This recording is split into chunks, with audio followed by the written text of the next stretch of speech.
So what do we do on our off time away from trucking? Well,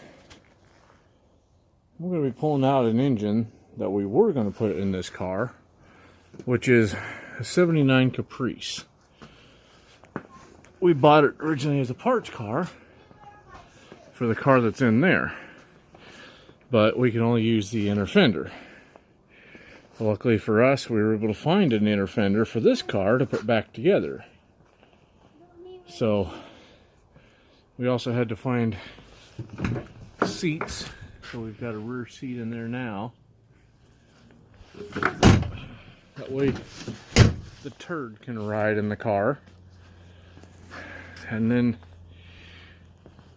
this car is going to get an engine that we just worked on. It's not going to be as pretty as this car, but the engine's still going to look pretty awesome.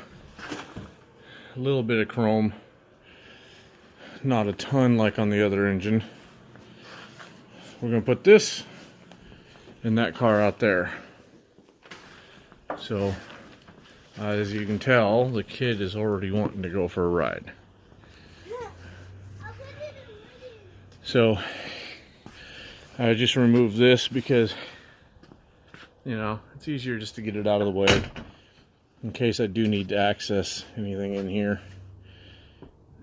And so, we're going to get going on this. I'll marry up the transmission. That's a $700 Didn't originally come in this car, so I'll have to buy a controller to make it shift correctly. But hopefully in the next few days this thing will be on the road.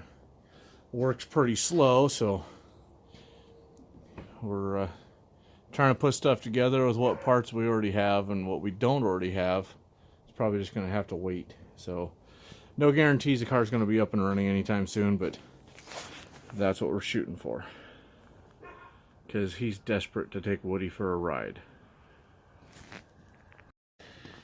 Well, we had the help of the children for a few seconds. Cold out. Yeah, it's very cold. It's, you know, it's supposed to snow. Trying Trying to get this done as much as possible while we can.